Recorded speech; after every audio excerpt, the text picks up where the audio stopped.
Hi friends, ನಮಸ್ಕಾರ ಎಲ್ಲರಿಗೂ. ನೋಡಿ, ನಿಮಗೆ ವಿಡಿಯೋದಲ್ಲಿ ಕಾಣ್ತಾ ಇರೋ ಹಾಗೆ ಎಷ್ಟು ಫ್ಲಫಿ ಆಗಿದೆ ಇಡ್ಲಿ. ಇದು ನಾನು ತುಂಬ ವರ್ಷದಿಂದ ಇದೇ ಮೆಥಡಲ್ಲಿ ಮಾಡ್ತಾ ಇರೋವಂಥ ಇಡ್ಲಿ. ಆ ಮೆಥಡ್ನ ನಾನು ಯಾವ ರೀತಿ ಯಾವ ಪ್ರಮಾಣದಲ್ಲಿ ನಾನು ಮಾಡ್ತೀನಿ ಅನ್ನೋದನ್ನ ನಾನು ನಿಮ್ಮ ಜೊತೆ ಇಲ್ಲಿ ಶೇರ್ ಮಾಡ್ಕೊತಾ ಇದ್ದೀನಿ. ಮಕ್ಕಳಿಗೆ ಲಂಚ್ ಬಾಕ್ಸ್ಗೆಲ್ಲ ತುಂಬ ಚೆನ್ನಾಗಿರುತ್ತೆ. ಮಾರ್ನಿಂಗ್ ಬ್ರೇಕ್ಫಾಸ್ಟ್ಗೆಲ್ಲ ತುಂಬ ಅಂದರೆ ತುಂಬ ಫ್ಲಫಿಯಾಗಿ ಬರುತ್ತೆ. ಇವನ್ ಆರೋದ ಮೇಲೆ ಕೂಡ ತುಂಬ ಸಾಫ್ಟಾಗಿ ಫ್ಲಫಿಯಾಗಿರುತ್ತೆ. ಬನ್ನಿ ಹೇಗೆ ಮಾಡೋದು ಅಂತ ನೋಡೋಣ. ಇಲ್ಲಿ ನೋಡಿ, ನಾನು ಇಡ್ಲಿ ಅಕ್ಕಿನ 4 ಕಪ್ಪಷ್ಟು ಇಡ್ಲಿ ಅಕ್ಕಿ ತಗೊಂಡಿದ್ದೀನಿ. ಇವಾಗ ಇದು ನಾನು 2 ರಿಂದ 3 ಸತಿ ಚೆನ್ನಾಗಿ ತೊಳ್ಕೊತೀನಿ.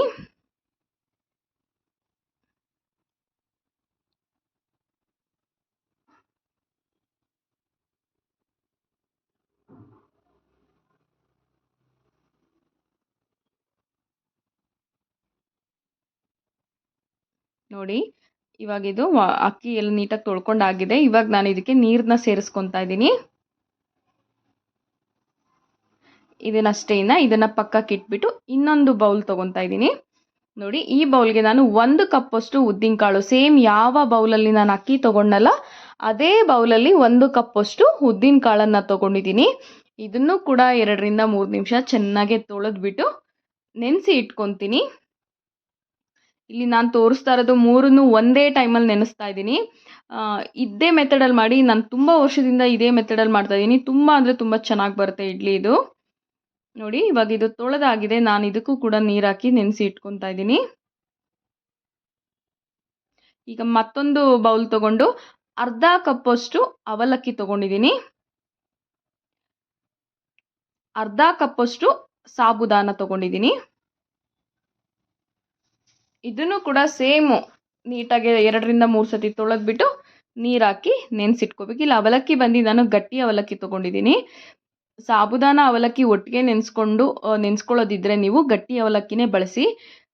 ಪೇಪರ್ ಅವಲಕ್ಕಿ ಆದರೆ ಸಪ್ರೇಟು ನೀವು 1 ಅವರ್ ಇದ್ದಂಗೆ ನೆನೆಸ್ಕೊಂಡ್ರೆ ಸಾಕು. ಇದಕ್ಕೂ ಕೂಡ ನಾನು ನೀರು ಹಾಕಿ ನೆನೆಸಿಟ್ಕೊತಾ ಇದ್ದೀನಿ. ಇದಕ್ಕೆ ನಾನು 1 ಟೀ ಸ್ಪೂನಷ್ಟು ಮೆಂತ್ಯ ಕಾಳನ್ನ ಕೂಡ ಸೇರಿಸ್ಕೊತಾ ಇದ್ದೀನಿ. ಮೆಂತ್ಯ ಕೂಡ ಇಡ್ಲಿಗೆ ಸಾಫ್ಟ್ನೆಸ್ ಕೊಡುತ್ತೆ. ನೋಡಿ, ಇವಾಗ ರುಬ್ಬೋ ಮೆಥಡು. ಉದ್ದಿನ ಕಾಳನ್ನ ಮೊದಲು ರುಬ್ಕೊಬೇಕು. ನೀವು ಮಿಕ್ಸಿಲಿ ಮಾಡೋದಾದರೂ ಅಷ್ಟೇ. ಮಿಕ್ಸಿಲಿ ಮಾಡೋದಾದರೆ ನೀವು ಉದ್ದಿನ ಕಾಳನ್ನ ಫಸ್ಟು ಮಿಕ್ಸಿಗೆ ಹಾಕ್ಕೊಂಡು 1-2 ಐಸ್ ಕ್ಯೂಬ್ಸ್ ಹಾಕಿ ರುಬ್ಬಿ ತುಂಬ ಚೆನ್ನಾಗಿ ಬರುತ್ತೆ. ಇವಾಗ ನೋಡಿ, ಉದ್ದಿನ ಕಾಳು ರುಬ್ಬಿ ಎತ್ಕೊಂಡ್ಮೇಲೆ ನಾನು ಫಸ್ಟು ಅವಲಕ್ಕಿ ಮತ್ತು ಸಾಬುದಾನ ಹಾಕ್ಕೊತಾ ಇದ್ದೀನಿ. ಅದಾಕಿದ್ಮೇಲೆ ನಾನು ಅಕ್ಕಿ ಹಾಕಿ ರುಬ್ಕೊಂಡಿದ್ದೀನಿ. ನೋಡಿ, ಬ್ಯಾಟರ್ ರೆಡಿ ಆಗಿದೆ. ಉಪ್ಪು ಕೂಡ ಹಾಕಿ ನಾನು ಮಿಕ್ಸ್ ಮಾಡಿಬಿಟ್ಟು ಫರ್ಮೆಂಟೇಷನ್ ಆಗೋಕ್ಕೆ ಇಟ್ಟಿದ್ದೀನಿ.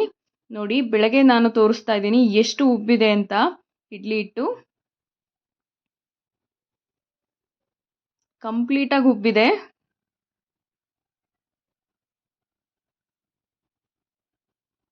ನೋಡಿ, ನಾನು ಮಿಕ್ಸ್ ಮಾಡಿ ಕೂಡ ತೋರಿಸ್ತಾ ಇದ್ದೀನಿ.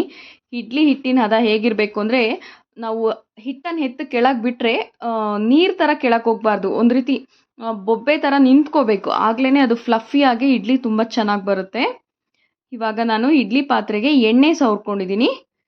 ಎಣ್ಣೆ ಸವರ್ಕೊಂಡು ಇಡ್ಲಿ ಹಿಟ್ಟನ್ನು ಇದಕ್ಕೆ ನಾನು ಸೇರಿಸ್ಕೊತಾ ಇದ್ದೀನಿ.